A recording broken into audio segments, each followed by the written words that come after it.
I don't know if I can make it all the way through church without entertainment. I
think lots of people here today. Welcome to UUCC, the Unitarian Universalist Church of Canandaigua. We are a group of spiritual freethinkers who gather to celebrate life, build community, and better the world. Wherever you are in your spiritual journey, you are welcome here. I'm Laura Wink, your worship associate for this morning, and the service today will be led by our minister, the Reverend Eileen Casey Campbell. Thanks to everyone on this morning's worship team, including music by Bill Mells, Children's Church for Children 3 and Over by Drew and Kaya, Drew Valonis and Kaya Mells. If this is your first visit, welcome. We invite you to sign the visitor's book in the entryway. I feel like I'm echoing. And whether it's your first visit or your 1000th, we are glad that you came. This service is also being live streamed on our YouTube channel. We'll plan on continuing with hybrid worship services throughout the church year, so you can join us each week here in person, on Zoom, or later on YouTube. To help us connect with our friends on Zoom or watching from home, please turn around and give a wave to the camera, which is over there. At the end of the service, we will invite our friends on Zoom to turn on their cameras and return the wave. I have a few announcements to share. If you have a joy or sorrow to share, please fill out the card on or near your chair. We invite you to bring them forward and place them in the basket, which is up there, after Bill rings the chimes and begins to play, which is right there. You can also come forward to drop a puddle in the water if you have a joy or sorrow that you'd prefer not to share. Next week is going to be our second Sunday potluck after the service. We invite everyone to bring a dish to share, but even if you forget, you're welcome to stay. We always have enough food for everyone. We'll also be stuffing eggs in preparation for our Earth Day Festival and Easter egg hunt, scheduled for the 19th from 1 to 3 right here at UUCC. We plan to have tables for Earth Day activities, the Felons Family Farm, fruition seeds, and a houseplant cutting swap. See the list posted by the announcements on ideas for ways to volunteer or items to donate. We do need more plastic eggs and candy. I'm storing candy in the freezer to keep the mice away from it. But if you bring eggs this week or next Sunday, please. We have eggs, we just need candy. Lies, we have eggs. We just need more candy.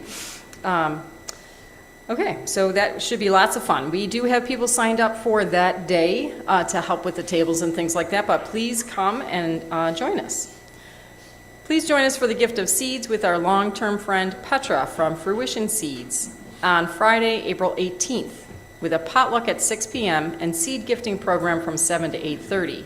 You can find the full event description posted by the announcements in the back of the room, or click on the link in the chat. This will be in place of our usual fourth Friday mindful meal. CSA signups are open for the Felons Family Farms, with pickup available here and Monday evenings or other days and locations that might be closer to where you live. They are offering unlimited U-Pick for all members in the designated CSA U-Pick garden, which is located on their farm. This will include peas and beans and flowers, herbs, cherries, cherry tomatoes, and a few novelties. CSA members can come pick up anytime between sunrise and sunset any day of the week. You can visit www.felonsfamilyfarm.com for more details. Any other announcements? Yes. Lots. Good morning. 2 announcements to share with you. One is that on April 18th, which you just heard is also going to be a seed sharing event here in this church at First Unitarian in Rochester. We are cooperating on our fifth annual Tenebrae service, which is a traditional Good Friday service, but in a Unitarian Universalist way. If it feels like that's close to your personal theology or tradition and you want to observe that and join us at Tenebrae in Rochester on the 18th, we would love that. It's going to be at 7 p.m. If, as one member said, it's not part of your personal spirituality, but you just like to scream at the horrors of empire, we do scream at the end of that service. Screaming is not required, but it is allowed. And we're looking for, my own kid is just lit up. Once a year, we get to scream in church. We are looking for another reader for that service. So if you'd like to offer a reading, if you are good at reading out loud in front of people and you're interested in that service, let me know you could be a reader. And then the second announcement I have is that a couple folks and I are meeting at the back of the sanctuary with coffee casually to talk about what it means to be a Unitarian Universalist and a member of this church. If you're interested in that and you missed our Pathway to Membership meeting a few weeks ago, feel free to join us at the back of the church. We are going to have a new member welcoming ceremony on April 20th, which is Easter. And so if you're feeling like you're really called to membership, you can come and join us. If you're feeling like you just don't know but you want to learn more, you can join us. Everybody is welcome. We'll be at the back with coffee after the service.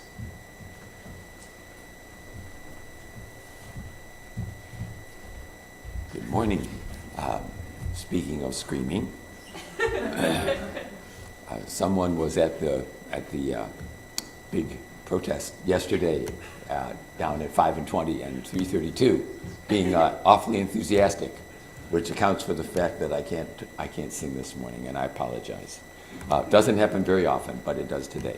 So with that in mind, the music for reflection after the sermon, I'll play it, and the words will be on the screen. And if you would like to join and sing, there are a couple people who know it who will be singing it, and so that will be an extra congregational hymn this morning.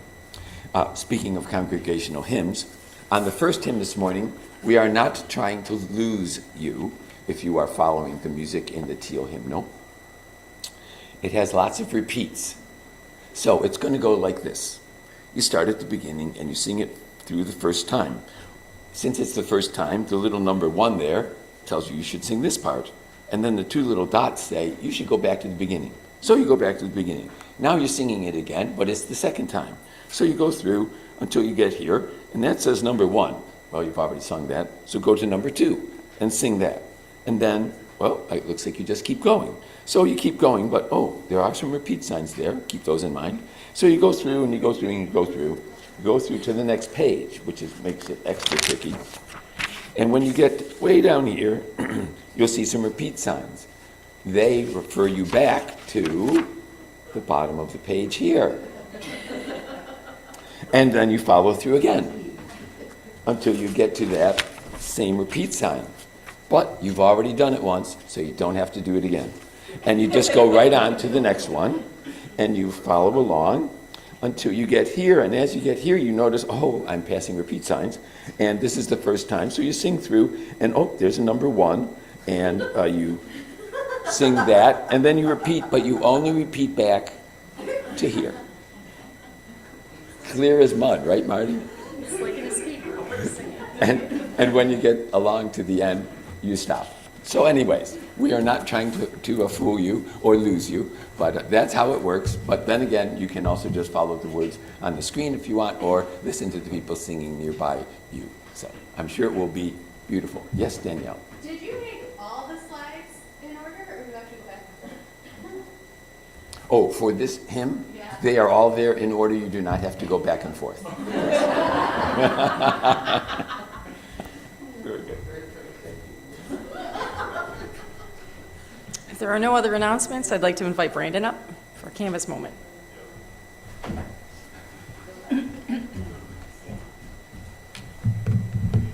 Good morning, everyone. I'm Brandon Steele, a member of the Stewardship Committee, along with Pat. And I'd just like to give an update for how much we have committed from our membership. We're up to 45,260 out of our 80,000. And you can see up in the back we have an addition, or many more additions. Each unique person up there is $2,000. So thank you all for your generosity. We're about halfway there, and we have 2 more weeks to go as we work through the pledge season. Also, I wanted to take this moment to share a canvassing moment for myself and why I and my family come to church. I moved out here from Utah in about 2017.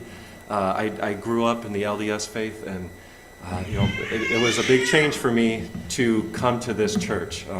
It wasn't working out with the church I grew up with, and so I found this welcoming community that I'm able to bring my kids to and feel like there's just amazing things here that are taught that speak to who I am and who I feel, to allow me to explore my own personal religion authentically. So thank you all for being a part of this church and for making it a welcoming place for my kids. I know sometimes it gets a little rowdy over here, and that's something that I think I'm glad that this is a safe space where I feel like I can bring my kids for that. So thank you all for being here, and that's why I come to this church and why this church means so much to me. So thank you.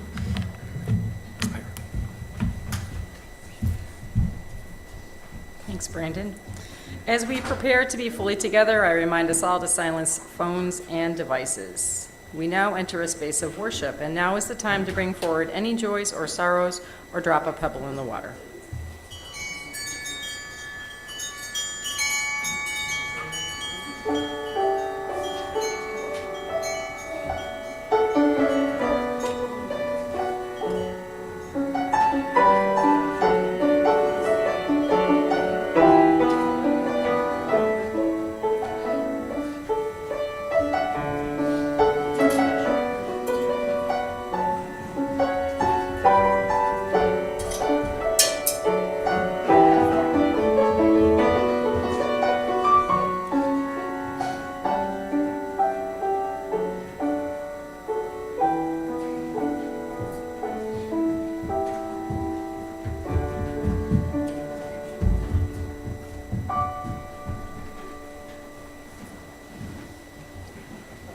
This is a time in our service when we light the chalice, and we have a special chalice lighter today, Lova. Lova is 4.5 months old. Her favorite color seems to be yellow. Fun fact, she likes everything that crinkles, and she's very good at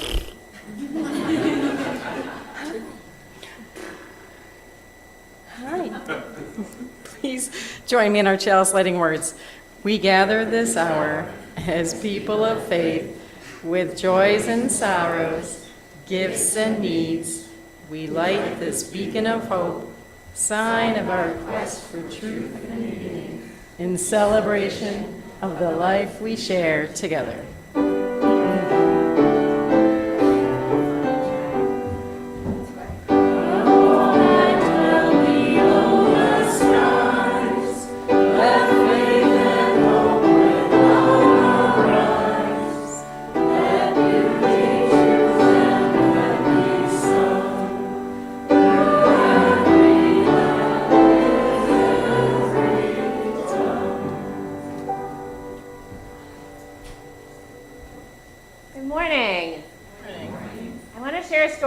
This morning that started with my friend Jordan, who is a PhD scientist who studies deer populations. He works for the New York State DEC, and he was talking to me about the real work that he's had trying to encourage hunting, which is a few generations ago not something that environmental conservationists were talking a whole lot about, but he was talking about how as humans, we've eliminated all of the predators for deer in New York State except for ourselves, pretty much. And so the way to preserve our ecologies is to be the predators who are left, because the deer populations in our state have been eating all the young saplings of what would become mature forests. So we can't we're having a hard time growing new white oaks and new maples because the deer population has boomed so much that they're eating up all those little saplings.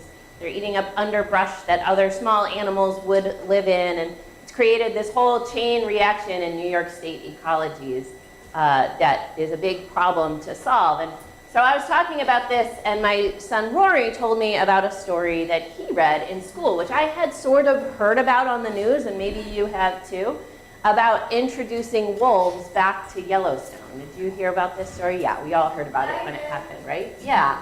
Maybe everybody's reading it in third grade.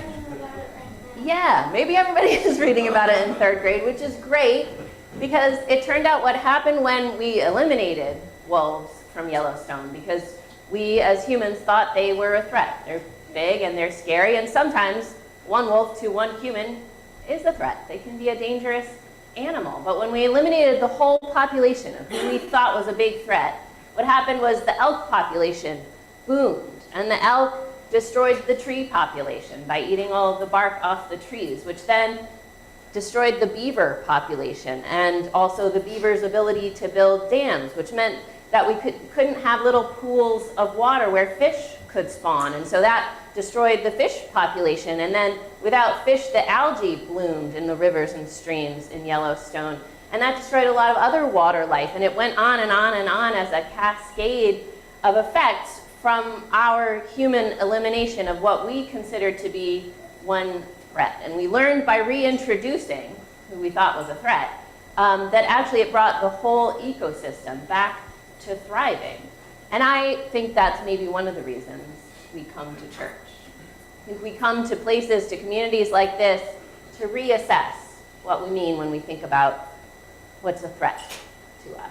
I think we come to places like this to remember how intricately interwoven we are in the web of life. We remember, as Richard Powers says, and I often quote him saying, there is nothing in the forest but the forest. Everything in the forest is the forest. And that we are so much less individuals, but one web, one whole.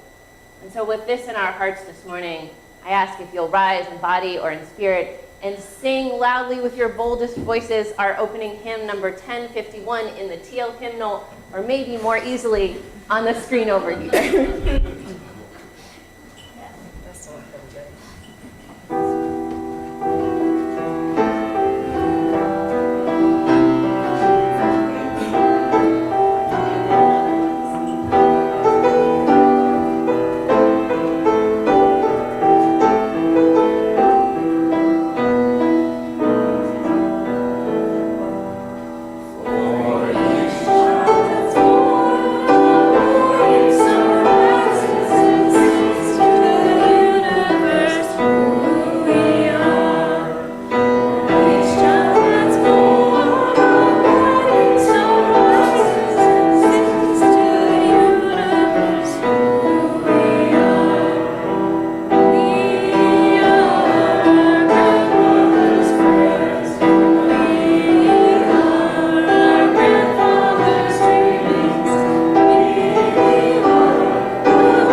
it's time for a story. If you're a small person or even a big person and you want to come up front to sit on the floor to listen to this story a little more closely, you can walk up front now or any time during the story. And if you decide during the story you need to move back to where your grown-up is, you can move back to where your grown-up is safely and carefully. This is a story about the 1914 Christmas truce. And maybe you're thinking, what a weird time of year to be telling a Christmas story. It's April, and you would be right. It is a weird time of year to be telling a Christmas story, but this is an excellent story, and I thought it would be just perfect for this morning. And so we're going to tell it. Now, this is a true story, and I want you to watch your feet. They're right in Paolo's feet. So move your body a little bit so your feet are not in his face. Thank you. This is a true story, and we know about it from some compilations of letters that historians have put together, and a lot of what I will tell you this morning came from compilations of letters that were found and put together in a book by Aaron Shepard. And that book is called The Christmas Truce, if you wanted to read more about it. And what happened was that in 1914, lots of countries across Europe were fighting a big war. A war so big they called it the Great War. And they were fighting it in trenches, which is a big, long ditch dug into the ground. And so one side's soldiers would be all in this big, long trench. And then there was a big section of land, a huge field, that they called no man's land. And on the other side of it, another trench, where another country's soldiers were all in a ditch. And it was a very terrible and hard war. The average age of the soldier in this war was 19. These were young kids who were away from home, for most of them for the first time, fighting in this hard and terrible war. And on Christmas Eve, across the front lines, along all these trenches with fields in between, there were reports of this magical and miraculous thing happening. So English soldiers reported that they were in their trenches on Christmas Eve when they heard a kind of commotion across the field on the other side, from the other trench. And they thought, oh no, the fighting is beginning again, just when we decided to rest for a little bit of Christmas Eve dinner. And they peeked their heads up to see what was happening. And what was happening was not fighting, but was German soldiers putting Christmas trees all along the trench. And so they ducked back down into their trench. And we know from their letters that a little while later they heard singing. They were Christmas carols in German. All the way across the field they heard the singing of carols. And they recognized the carols by the tune, even though they didn't know the German words. And so the English soldiers decided that they were going to sing along.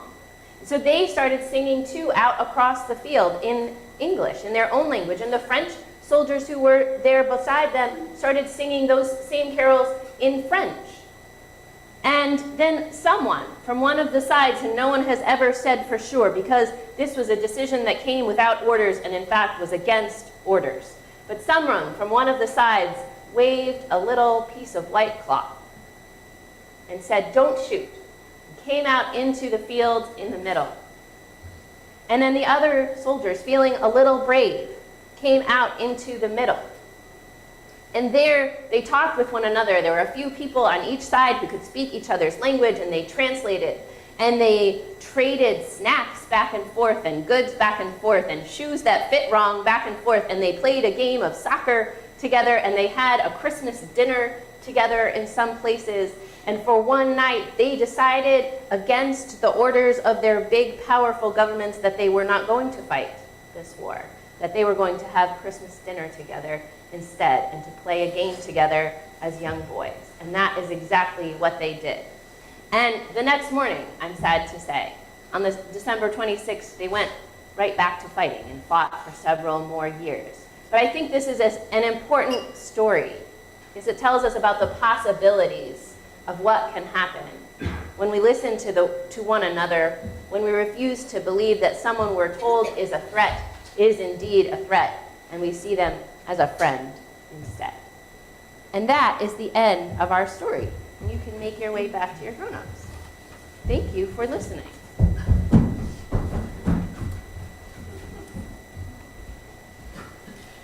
Now is the time in our service to join together in the spiritual practice of generosity.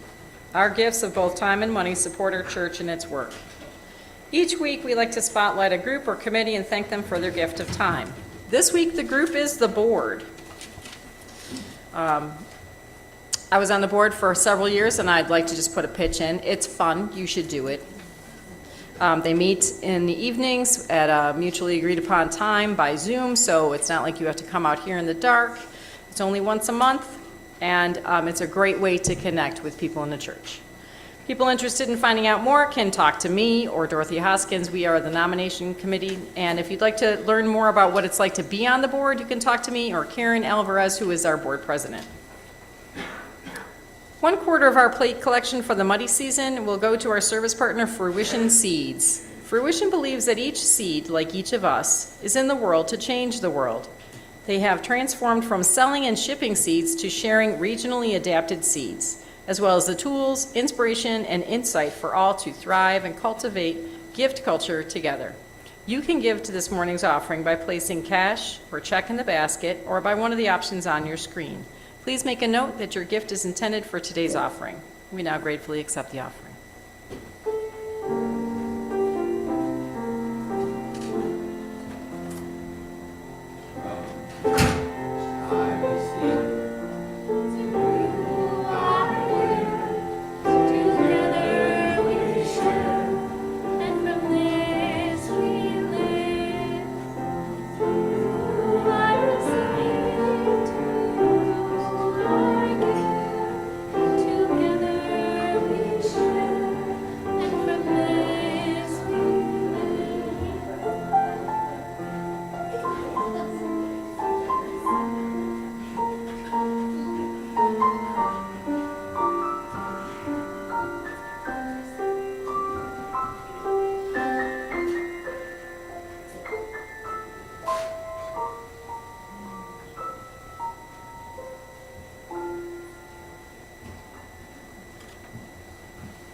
Now is the time in our service for sharing our joys and sorrows together.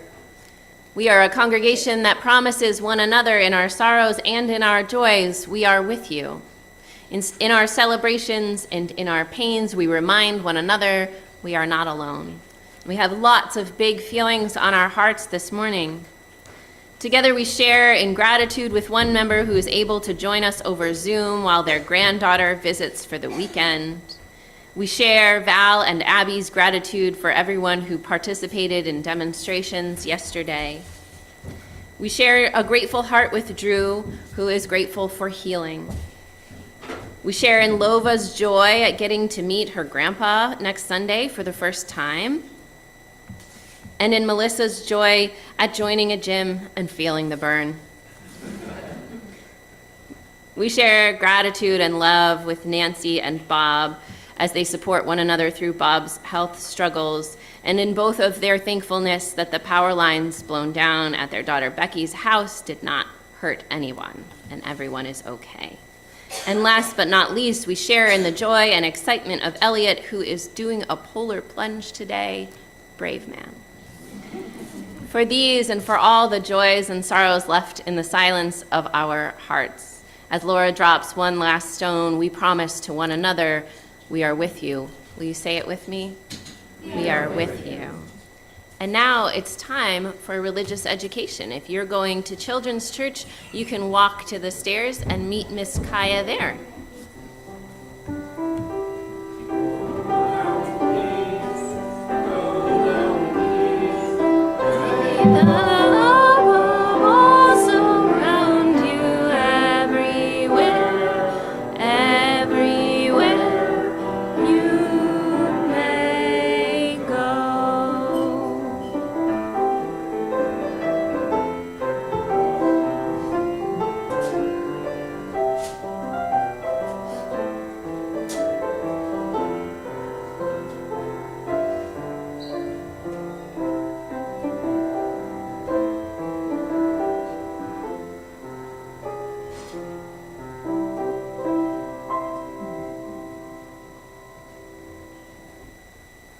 I invite you now into a time of centering and meditation, followed by some shared silence.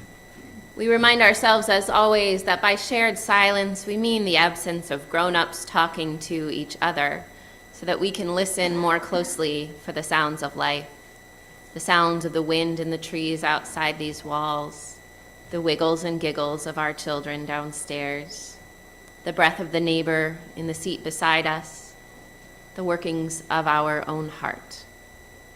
I invite you to take a deep breath and let it out with a sigh as your shoulders fall away from your ears. Perhaps your eyes fall closed. You turn inward and feel yourself supported, held by this good earth. And I offer, as words for meditation this morning, this poem, "It is Our Turn to Carry the World," by Adrienne Marie Brown. We are each other's safety. Right now and every day, decide who you will protect. Yourself, your own, and who else? It's time to cover all that we love: land, creature, place, person.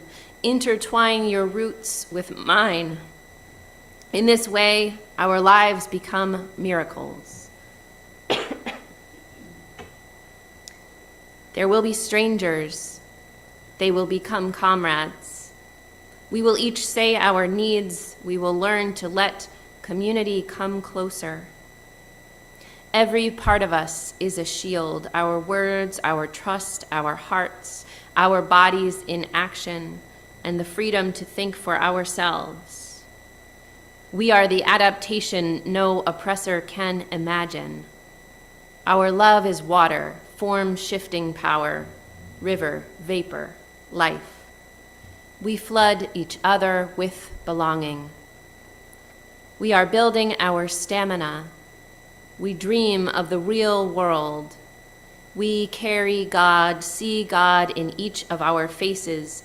Your holiness is not too heavy, not for me. Our attention and courage show us the next stand to take, the next hill on which we hold each other, and if needed, the next hiding place. Survive. Our imagination and memory find the wisdom of our ancestors, find the future in the rubble, find the seeds in our songs. We choose our freedom. We keep each other's souls intact, safer than any cage of empire. We know something better is coming.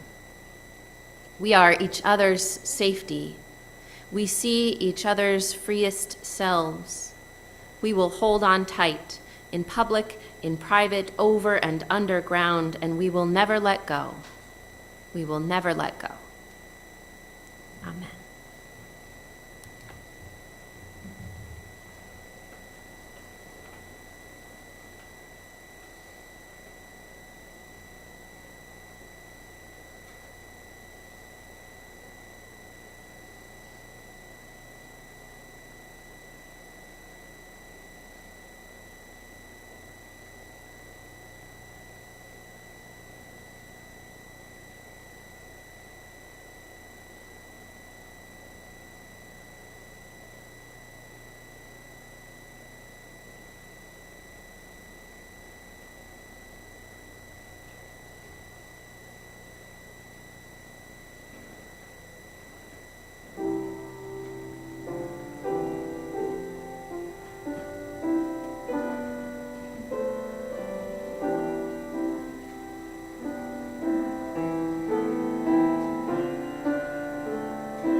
My cousin and his partner have 4 kids, ages 10 months to 15 years.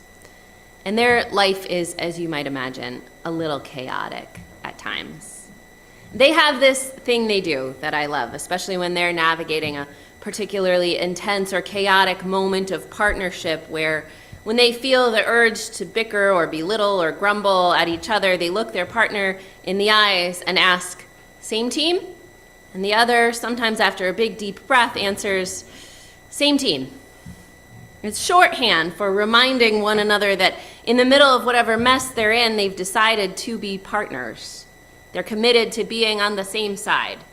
It's a way of affirming, especially when it's tempting, that they will not let the mess or the stress pit them against each other. So while they're on vacation, making their way through foreign public transport without losing their luggage or their toddler or their temper, they look at one another and go, "Same team, same team." When they're in the middle of potty training or someone's throwing a tantrum while they decide what to have for dinner, or even when they have fundamental gaps in the values of their shared life, they begin from that place as the same team. And I think at this particularly divisive, chaotic, scary, enraging moment in our collective history, we need a little same teamness.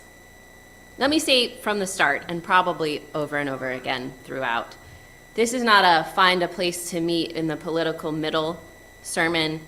If you're looking for that, you're probably not going to get it from me.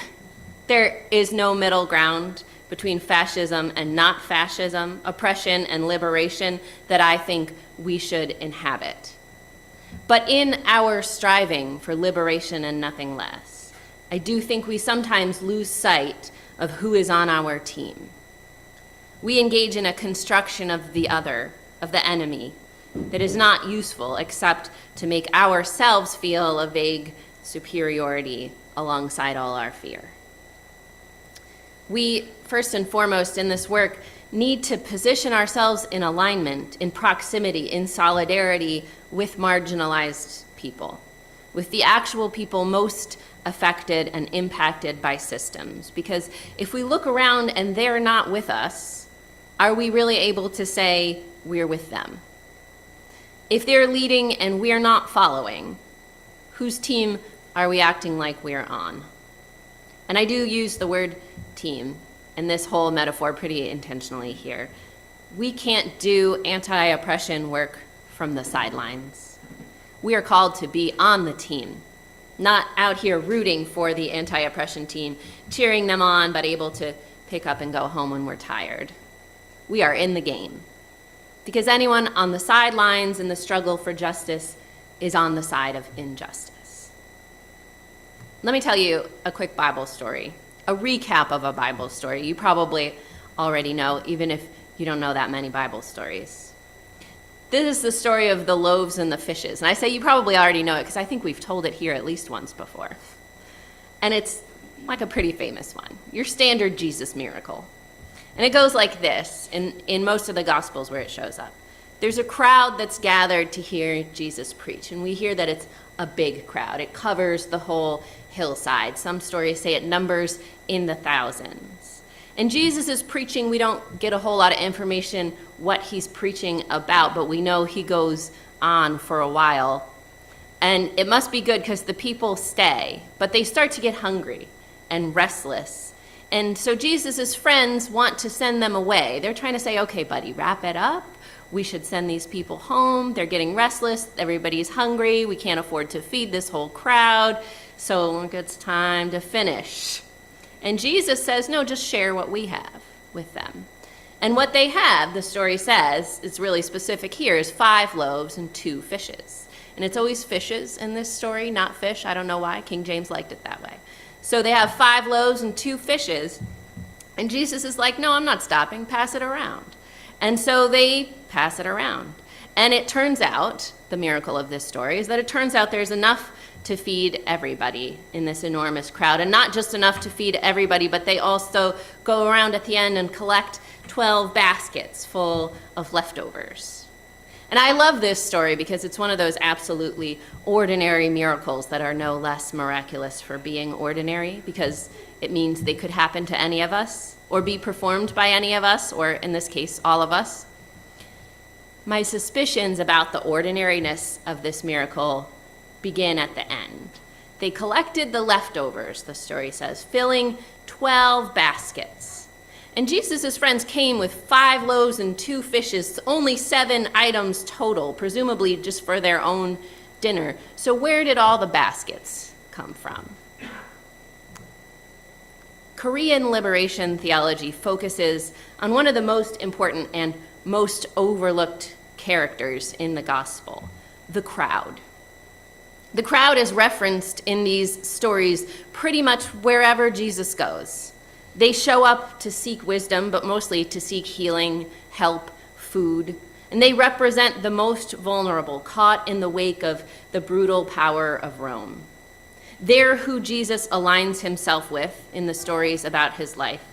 And when we look at the crowd as a character, not as background scenery, we see that his alignment with vulnerability and the vulnerable portrayed as a mass, as a multitude, tells its own story, right? We have this thread woven through where the authors of these stories use the crowd to communicate to the power of empire, these people and us, same team. These people and God, same team. And this team, so much bigger than you thought it would be. And as a rhetorical device in these stories, Jesus' friends often serve as a kind of literary foil for the crowd. The crowd has faith where his friends have doubt.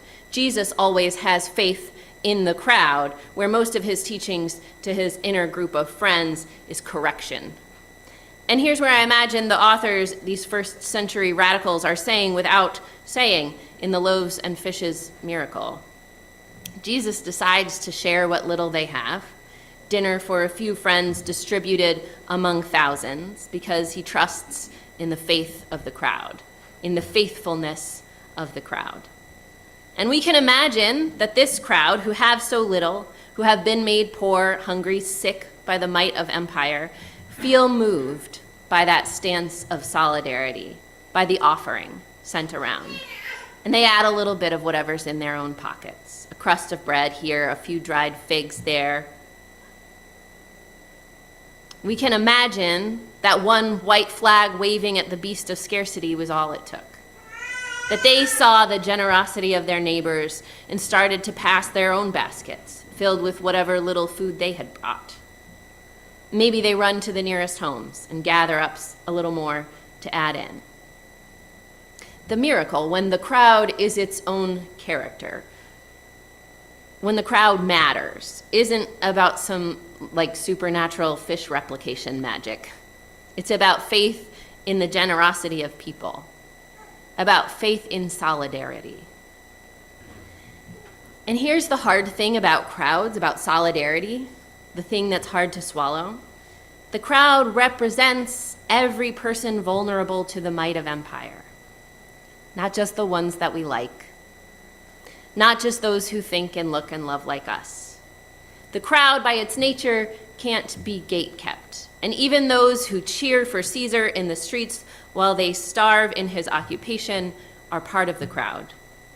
Those who think the empire, the weight of which is crushing them, just needs a few little tweaks to function better, they're part of the crowd.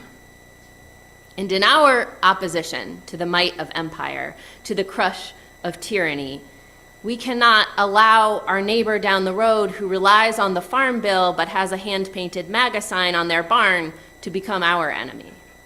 That neighbor, same team. Your chronically online brother-in-law who's been red-pilled by the manosphere, same team. Your friend from high school who slid down the pipeline from essential oils straight into fascism, sorry, same team.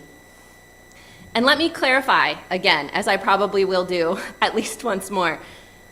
By same team, I do not necessarily mean same values. I do not mean we have the same goals or will be doing the same work. By solidarity, I never mean that we should inch rightward until we find common ground with fascism. I mean that we are in this thing together, whether any of us like it or not. And all of us who are vulnerable to the might of power are on the same team, are in this together. Whether our sights are on the same goalposts or not, we are on the same team. Because the crush of our particular American empire will come for all of us eventually, even if it promises some supremacy or security in the short term.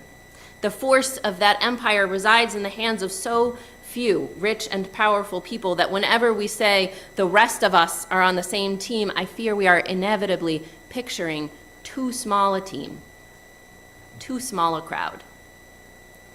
Because these powerful folks have their sights set on particularly vulnerable people right now. Our queer and trans siblings, our immigrant siblings, people of color, their vocal opposition.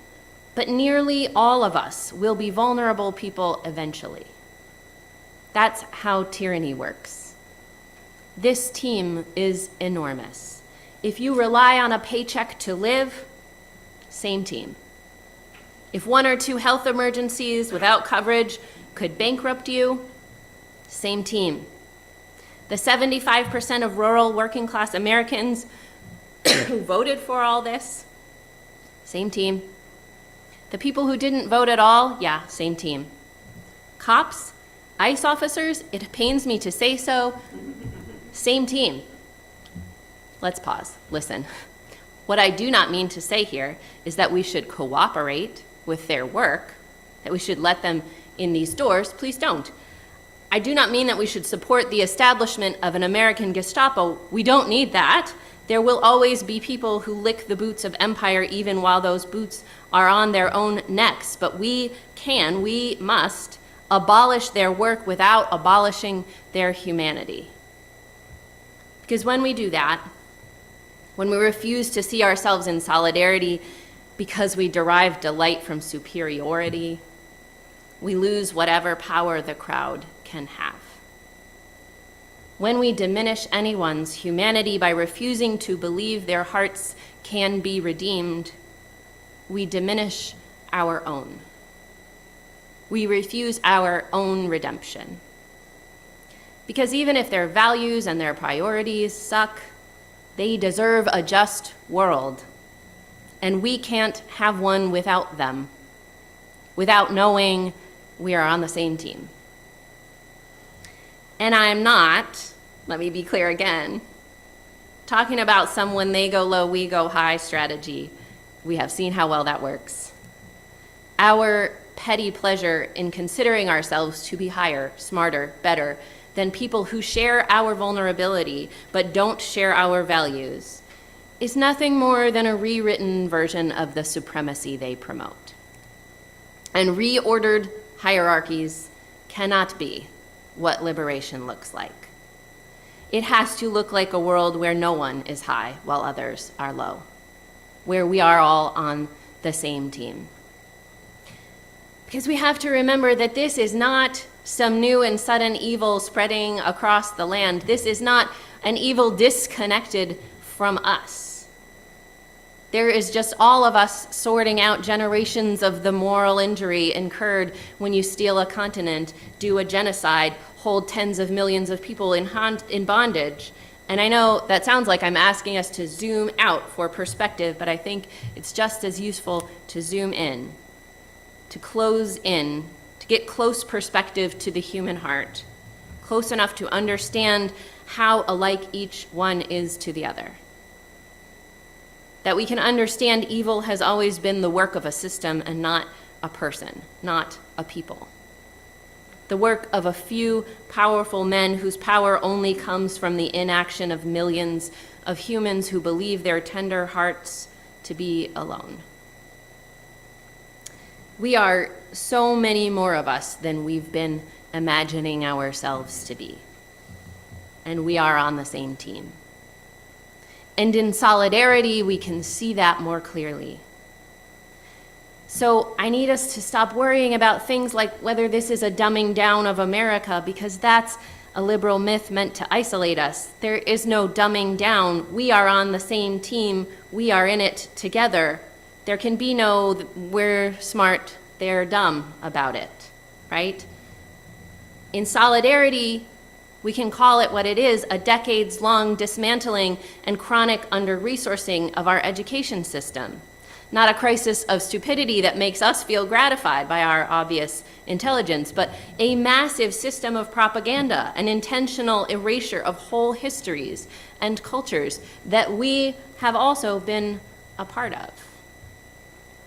My ancestors, like many of yours, I know, came here from places colonized by the apparatus of white supremacy, and in a generation or two, traded in their names, their language, their stories and songs, their unique histories, the particularity of their very faith for entry into the cult of whiteness.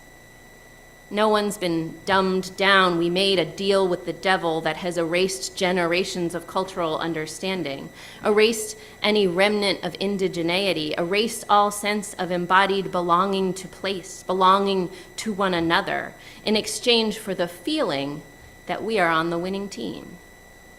The myth of separateness, of us versus them, is the theft of our capacity to synthesize our grief, our loneliness, our longing for a better world, all for the illusion of security in a world that can only be fully inhabited, fully appreciated through vulnerability. And it's only the American hierarchy, that cult of white supremacy and wealth, that can convince us to be smug about spotting the thief who picks our pockets and say as he runs off with all that we have, "I knew it was him all along." To put our thumbs in our empty pockets with pride and go, "You all are so dumb for not realizing he was a thief. I've known it the whole time." Friends, that petty satisfaction at being right is nothing but a stumbling block on our way to being good. Goodness has to include solidarity, interdependence. If Jesus thought that redemption for Rome's tax collectors was possible, if we want to call ourselves universalists, we have to believe that the hearts of those we think are on some imaginary other side can be redeemed. We have to believe that every one of us can be redeemed, but not a single one of us alone. I'm not here to tell you to stop being mad. Please be mad, yell, get agitated, disrupt this shit. Our anger is reasonable. Anger is the righteous response to injustice. I'm just asking us to remember it's not one another we are angry with. It's not our neighbor down the road who is our enemy. It's not the farmers in Nebraska whose entire economy is collapsing. It's not the 55% of retirement-age men who voted for Trump and are watching the value of their 401ks plummet while they also stand to lose their Social Security benefits. We have to be able to hold the dissonance that they are wrong and not our enemy. Our anger is justified. Its target should be precise. Our only enemy in the struggle is the evil of empire itself. And all of us have laid down with this enemy in work and in war, in our homes and in public squares for generations. The only hope of getting out of that toxic relationship is to learn a moral mutuality, not to replicate the authoritarianism of empire in our relationships of care. To be on the same team, we need to get rid of our illusion of separateness, our devotion to supremacy. It is the difference between mutual aid and top-down charity. We need to build our capacity to view the world through the lens of belonging and reciprocity instead of transaction and debt. And not just with our resources. We need a radical reciprocity of understanding, of culture, of the sense of belonging we derive from being with one another, radically with, in the way that we promise to be every week when we hear each other's joys and sorrows and say, "We are with you." Same team. I told this story at the Love is Stronger event in Bloomfield last month, and I don't think I realized how important it felt until I actually said it out loud in front of those good folks. And I don't know if that's good preaching, but that's what it was. I told them how I'd been thinking a lot about coming out in the last few months, about the fear I felt in my body as a teenager who was pretty desperately trying to stay in. It was a deep fear of isolation, of rejection, right? A fear of the loss of community and family and support and care, a fear of the individualism America sold, that it might be real and that I'd be alone without belonging anywhere. And I saw a lot of heads nod, like, yes, same team. And listen, I need to tell you, it was fine. It was 2002 in Vermont. I can't stress this enough, absolutely fine. But I realized that old fear had been rearing its head these last few months, that deep primal fear of aloneness, of powerlessness in isolation. And I saw then the heads nod again, and I felt like, yes, maybe we are all feeling that way. And I told about how we hosted the overflow crowd here for the vigil honoring Sam Nordquist's life in this sanctuary. Our neighbors poured in numbers I would love for us to never let the fire marshal know about. And as I held the door open for neighbor after neighbor, for what felt like the entire queer community of the Finger Lakes and then some, which is exactly 99 people if the fire marshal asks, you hear? All I felt was fear. Fear about how we could get people to exits safely if there was an emergency. Fear about whether we could de-escalate a conflict if there were disruptive people in that enormous crowd. Fear about what would happen to all those beloveds when they left, during the rest of the night, during every night after. Fear for their safety, for all of ours. And then one of the last speakers at the vigil said in their fear and grief, mixed with righteous anger, "No one is coming to save us. It's just us. We have to save each other." And they said it out of fear at first. And I heard it from a place of fear at first. And then I watched from the back as across the crowd, people took that fear as an offering of abundance. Like loaves and fishes, hands reached out, finding other hands to hold. Arms fell across shoulders of neighbors they'd just met. The fear turned into blessing, scraps into a feast. Solidarity multiplied the offering. No one is coming, it's just us. We save ourselves. Just us includes so many, so much power, and scarcity becomes abundance right here in these seats. When we realize once, twice, not for the last time, whose side we're on and how big this team is. May it always be so. And amen. Same team? Same team.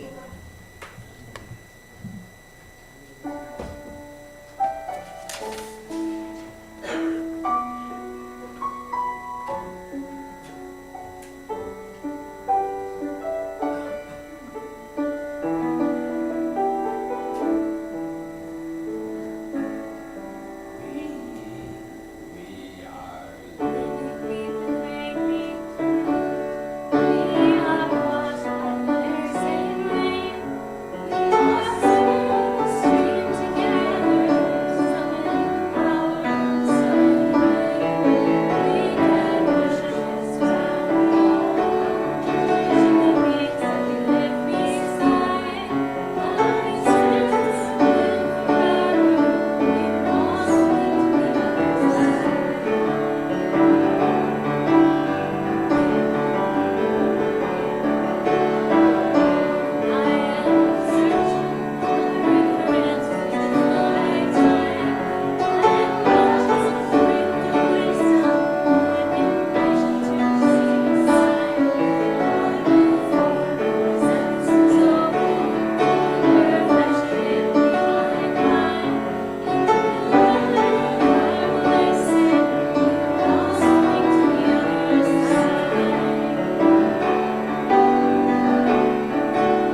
I offer these words as just that, an offering, a blessing, and I hope you will take them into your hearts and multiply them.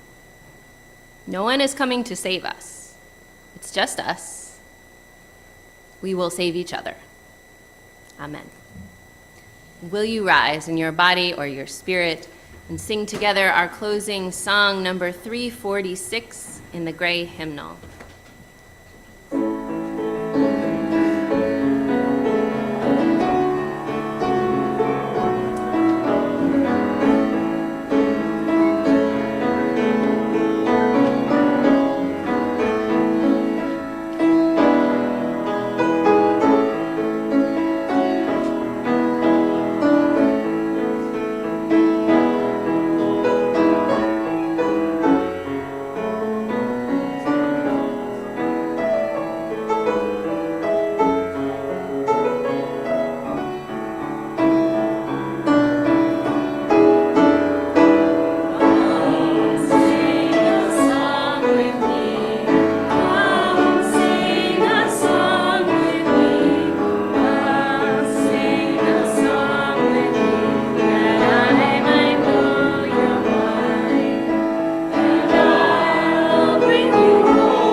If you're joining us on Zoom, now is the time to turn your camera on if you would like to wave goodbye.